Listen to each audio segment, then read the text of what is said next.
36 வருட அனுபவம் 23 கிளைகள் கொண்ட சுற்றுலா நிறுவனம் ஸ்ரீ முருகன் டிராவல் ஏஜென்சி. தொடர்புக்கு srimurugantravel.com. நவநாத நாராயணர்கள் என்று சொல்லக்கூடிய நவநாத் என்று வட இந்தியாவில் போற்றக்கூடிய அவர்களில் ஒருவரான நம்முடைய கனிஃபாநாத் ஸ்ரீ கனிஃபாநாத் மகாராஜ் அவர்களுடைய கோவிலிலிருந்து பேசுகிறோம். இந்த சின்ன மந்திர் தான், ஆனால் இந்த கோவில் வந்து கிட்டத்தட்ட 100 வருஷத்துக்கு மேலேயே இங்கே இருக்கு.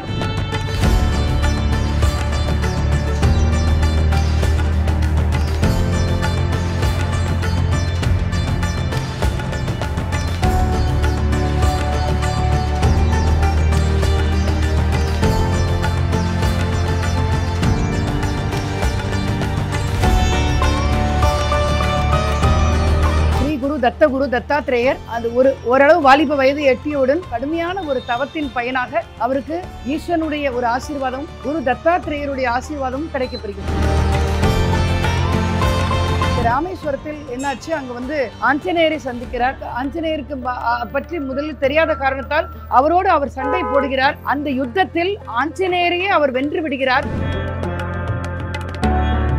சண்டை போடுறேன் உங்களோட, என்னோட யுத்தத்துக்கு தயாரான காளி மாதாவை கேட்கிறார். அவர் அந்த அளவுக்கு ஆற்றல் உடையவர் மச்சேந்திரநாதர். கேட்கிறவரை அப்படி ஒருவேளை நீ என்னிடம் தோத்து போனா நீ எனக்கு சேவை செய்யணும்னு சொல்றாரு. காளி மாதாவை ஒத்துந்து சண்டை போடுறாங்க. காளி மாதாவை தோற்கடித்து விடுகிறார். பிறகு ஈஸ்வரனே வந்து காளி மாதாவிடம் நீ அவருக்கு சேவை செய்ய அவர் எப்பொழுது உன்னை அழைக்கிறாரோ அப்பொழுது அவரிடம் நீ செல்ல வேண்டும். ஈஸ்வரனே உத்தரவிடுகிறார்.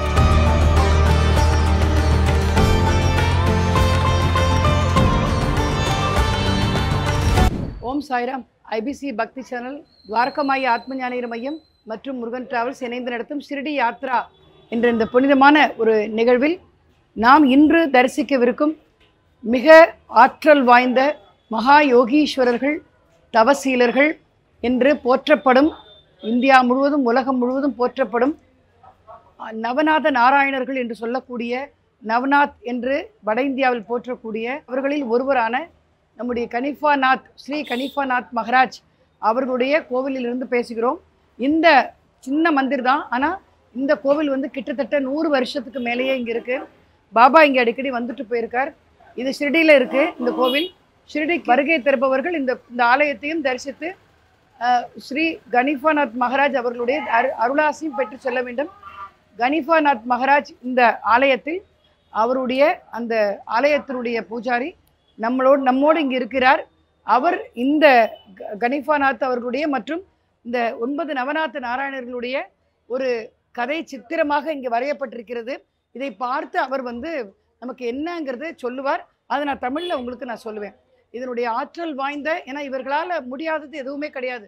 பஞ்சபூதங்களின் மேல் ஆளுமை கொண்டவர்கள், இந்த பிரபஞ்ச சக்தி முழுவதையும் தன்னகத்தை பெற்றவர்கள் இந்த நவநாத நாராயணர்கள். அவர்களுடைய ஒரு சரித்திரத்தை பற்றி நாம் சிறிதளவு இன்று அறிந்து கொள்வோம். ஷிரடியில் இந்த ஆலயம் கனிஃபாநாத் மந்திர் என்ற பெயரில் இருக்கிறது. அனைவரும் வருகை தர வேண்டும். இப்பொழுது நாம் இந்த நவநாத நாராயணர்கள் அவர்களுடைய அந்த கதைக்கு நாம் செல்வோம்.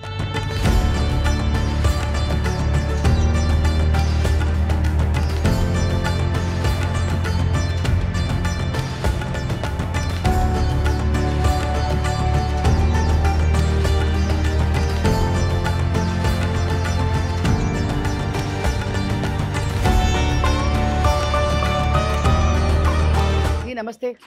ये चित्र में क्या क्या है आप बता देते तो मैं तमिल में हमारे लोगों को बता देंगे, ठीक है। फर्स्ट इसमें 40 चैप्टर रहते हैं, 40 चैप्टर में पूरा ग्रंथ है। तो अभी चैप्टर नंबर 1 है, इसमें मच्छिंद्रनाथ जी का जन्म हो गया है। वो पहले अध्याय में मच्छिंद्रनाथ जी का जन्म हो गया है, उससे बता दिया। இந்த சித்திரத்தில் முதல் சித்திரமாக நம்முடைய நவநாத நாராயணர்களில் முதன்மையானவராக மச்சிந்திரநாதர் ஒரு மீனினுடைய வயிற்றிலிருந்து இங்கே பிறக்கிறார். அந்த சித்திரம் வரையப்பட்டிருக்கிறது. ये पहले नंबर चैप्टर का में मच्छिंद्रनाथ जी का जन्म हो गया है, वो मच्छी के पेट में से उनका जन्म हो गया। चैप्टर नंबर 2 में जब वो थोड़ा सा यंग हो गए, उसके बाद में वो तपस्या किया उन्होंने। उस तपस्या के बाद उनका दत्तात्रेय जी और शिव जी से उनकी मुलाकात हो गई और उन्होंने उनको आशीर्वाद दिया। तो मच्छिंद्रनाथ जी के जो गुरु है वो दत्तात्रेय है। மச்சிந்திரநாதருடைய குரு ஸ்ரீ குரு தத்தாத்ரேயர் அந்த ஓரளவு வாலிப வயது எட்டியவுடன் கடுமையான ஒரு தவத்தின் பயனாக அவருக்கு ஈஸ்வரனுடைய ஒரு ஆசீர்வாதம், குரு தத்தாத்ரேயருடைய ஆசீர்வாதமும் கிடைக்கப்பெறுகிறது. तो उसके बाद में जैसे उनकी तपस्या खत्म हो गई तो वो तीर्थ यात्रा के लिए निकल पड़े हर अलग अलग जगह पे। तो पहले वो रामेश्वर आए, जहाँ पे उनकी मुलाकात हनुमान जी से हो गई थी। और उस जगह पे दोनों एक दूसरे को जानते नहीं थे, इसलिए उनका युद्ध हो गया। उस युद्ध में मच्छिंद्रनाथ जी जीत गए और फिर उनकी मुलाकात हो गई, वो आपस में अच्छा समेट में हो गया। மச்சேந்திரநாத் அவர்கள் சிவனுடைய தத்தாத்திரேயருடைய ஆசீர்வாதம் பெற்ற பிறகு அவர் என்ன பண்றார், தீர்த்த யாத்திரைக்கு கிளம்புறார். தீர்த்த யாத்திரை வரும்பொழுது முதல்ல வந்து நம்மளுடைய தென்கோடி ராமேஸ்வரத்துக்கு வருகிறார். இந்த ராமேஸ்வரத்தில் என்னாச்சு, அங்கே வந்து ஆஞ்சநேயரை சந்திக்கிறார். ஆஞ்சநேயருக்கு பற்றி முதலில் தெரியாத காரணத்தால் அவரோடு அவர் சண்டை போடுகிறார். அந்த யுத்தத்தில் ஆஞ்சநேயரையே அவர் வென்று விடுகிறார். வென்றவுடன் பிறகுதான் ஆஞ்சநேயருக்கு தெரிந்தது இவர் வந்து நவநாத நாராயணர்கள் என்று. பிறகு அவர்கள் இருவருக்கும் சமாதானம் ஏற்பட்டது. उसके बाद में चैप्टर नंबर 4 जैसे उनकी मुलाकात हो गई, उसके बाद में फिर वापस वो आगे की तीर्थ यात्रा के लिए निकल पड़े। तो ये हिंगलाज माता का एक टेम्पल है। ये एक्चुअली लोग बोलते हैं पाकिस्तान में है अभी। तो ये हिंगलाज माता के दर्शन के लिए गए थे। हिंगलाज माता। तो जब वो मंदिर में जा रहे थे तो भैरव उन्होंने उनको रोका था दर्शन के लिए जाने के लिए। तो गुस्सा होने के बाद उनका युद्ध हो गया वो भैरव के साथ। तो उनके साथ युद्ध होने के बाद उनको हरा के फिर हिंगलाज माता का दर्शन किया और उन्होंने उनको आशीर्वाद दिया। ராமேஸ்வர் போனதுக்கு அப்புறம் மறுபடியும் அங்கேருந்து என்ன பண்றார், இன்குலாஜ் மாதான்னு சொல்லிட்டு அந்த மாதா வந்து இந்தியா பாகிஸ்தான் பிரிவினைக்கு பிறகு இந்தியா பார்டர்ல இருந்தது, பாகிஸ்தான்ல இருக்கு. அவர் வந்து அங்க போறார். ஆக்சுவலி எப்போ அவர் போனது, இப்போ ரொம்ப வருஷத்துக்கு முன்னாடி, அப்போல்லாம் கண்டமே பிரிக்கப்படலை. அங்கே போகிறப்ப என்ன ஆயிற்று, அந்த இடத்துல வந்து அந்த தேவியை பார்ப்பதற்காக இவர் போகிறார். அந்த தேவி அபார சக்தி வாய்ந்த தேவி. அந்த தேவியினுடைய காவலர்களாக இருந்த பைரவர்கள் இவரோடு யுத்தம் புரிகிறார்கள். பைரவர்களோடு சண்டை போட்டு பைரவர்களை இவர் தோற்கடித்து விடுகிறார். तो उसके बाद में मच्छिंद्रनाथ जी दूसरी जगह पे आ गए। ये महाराष्ट्र का एक गाँव है बारामल्ला। तो उस जगह पे ये रुके थे। तो राजा है वेताल। तो वेताल जी को उन्होंने बुला के उनको शरण में लेना था, क्योंकि ये शाबरी का विद्या लिख रहे थे। तो वो भी उनको सहाय्य होने के लिए उन्होंने उनके साथ युद्ध किया, फिर इन सबको हराया और बाद में ये सब लोग उनको सरेंडर हो गए। तो ये नाथ जी के अंडर काम करते पूरे, जो गोष्ट है, जो उनके राजा है महाराष्ट्र में। हाँ, ये युद्ध उधर हो गया था, लेकिन ये मच्छिंद्रनाथ जी ने सबको हरा के उनको अपना काम में ले लेते। तो उसके बाद में ये जो काली माँ है, ये गोवा साइड में है एक्चुअली शायद। तो मच्छिंद्रनाथ जी का इनका युद्ध हो गया था। और मच्छिंद्रनाथ जी इन्होंने रिक्वेस्ट किया था कि तुम में जो शाबरी विद्या लिख रहा हो तुम उसमें मुझे हेल्प करो। तो ये बोल कौन सा विद्या? शाबरी विद्या। शाबरी विद्या। हाँ। तो काली माँ ने बोला कि मैं अभी खुद शिव जी के हाथ में रह के काम करती, तुम एक सन्यासी, आपके हाथ में मैं कैसे आ सकती हूँ, मैं भगवान के हाथ में काम करती हूँ। तो वो बोले अगर युद्ध में तुम हार गए तो फिर मेरे अंडर काम करना पड़ेगा। तो ये युद्ध होने के बाद मच्छिंद्रनाथ जी ने काली माँ को हराया था और शिव जी ने उनको खुद कहा था कि तुम इनके अंडर काम करो, जैसे जिधर भी तुम्हारा नाम आएगा तुम उनको मदद करो। तो ये इसी चैप्टर में बोला है। ये दोनों बता देंगे। இங்கே வந்து அடுத்தது மகாராஷ்டிரா போகிறார். யார்? மச்சேந்திரநாத். மகாராஷ்டிராவில் வந்து பூத பிசாசுகள் அவர்களுடைய தலைவர் அவரை வந்து பார்க்குறார். பார்க்கும்பொழுது அவர்களோடு வந்து கருத்து வேறுபாடு வந்து அவர்களோட சண்டை போட்டு பூத பிசாசுகளை தோற்கடித்து விடுகிறார். தோற்கடித்து விட்டோம்னா அதுக்கப்புறம் வந்து கோவா பக்கம் நினைக்கிறேன் அந்த இடத்துல வந்து போயிட்டு காளி மாதா கிட்ட ஷாபரி வித்யான்னு சொல்லிட்டு ஒரு வித்யா, ஒரு கலை, அதாவது வந்து நம்ம தாந்திரிக கலையில் ஒரு கலையை கற்றுக்கொள்வதற்காக போகிறார். இப்போ எனக்கு வேலை இருக்குது, அப்புறமா சொல்லித்தரேன்னு அம்மா சொன்னோன்னே அப்புறம் வந்து இல்லை எனக்கு நீங்கள் சொல்லித்தரணும்னு சொல்லிட்டு என்ன பண்ணுறார், காளி மாதாவை நான் சண்டை போடுறேன் உங்களோட, என்னோட யுத்தத்துக்கு தயாரான காளி மாதாவை கேட்குறாரு. அவர் அந்த அளவுக்கு ஆற்றல் உடையவர் மச்சேந்திரநாதர்.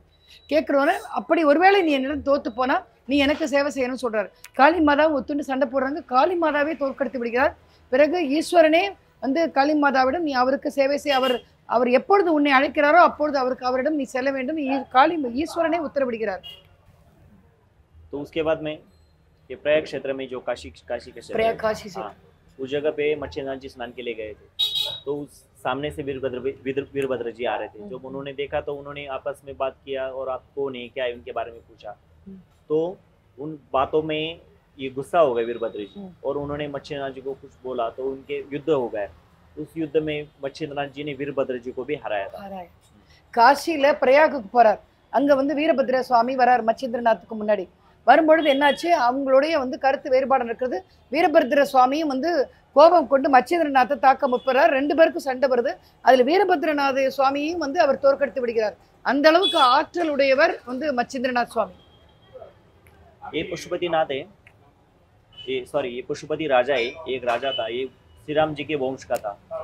तो जब भी मच्छिंद्रनाथ जी उनके नगर में आए तो पशुपति राजा को उनको मिलना था, तो उनके सेवक ने मच्छिंद्रनाथ जी को स्टॉप किया, जाने नहीं दिया, क्योंकि राजा आ रहा है इसलिए इसके हिसाब से।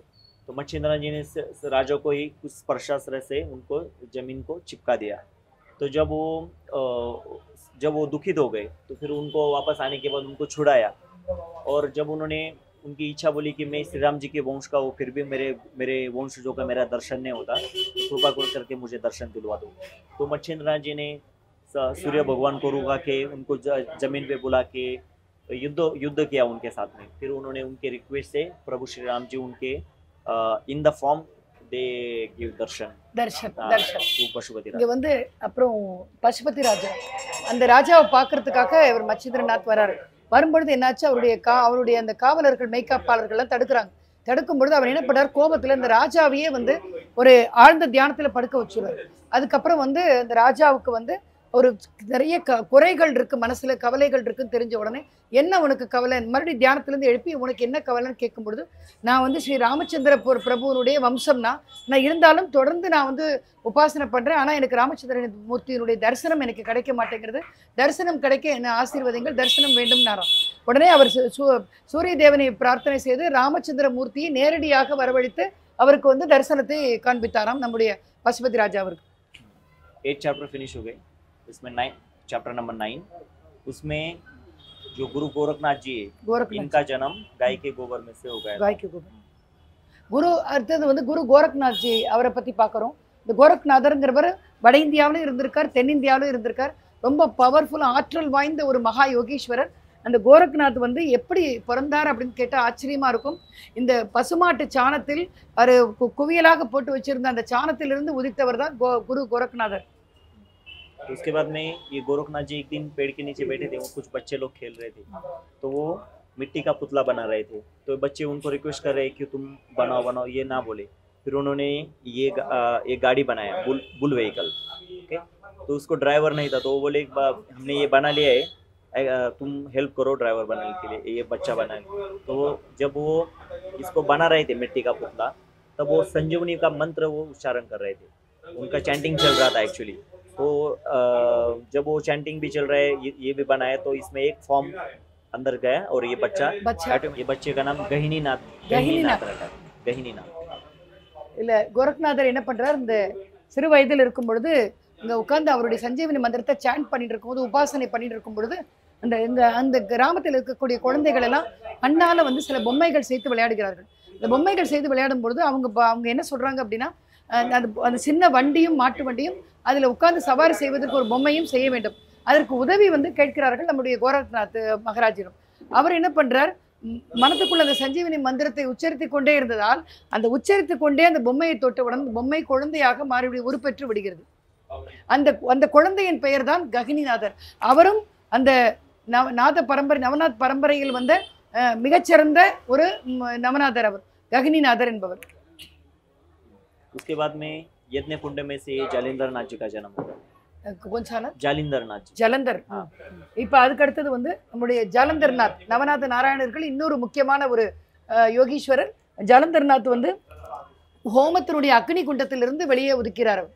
ये कानिपनाथ जी है जो हम इस टेंपल में आज है इधर, ये कानिपनाथ जी, इनका जन्म हाथी के कान में से हो गया। जब ये हाथी के कान में से जन्म हो गया, ये 16 साल तक उनके कान में थे, 16 साल तक, 16 इयर्स। उसके बाद में जालिंदर नाथ जी ने आके उनको बाहर निकाला.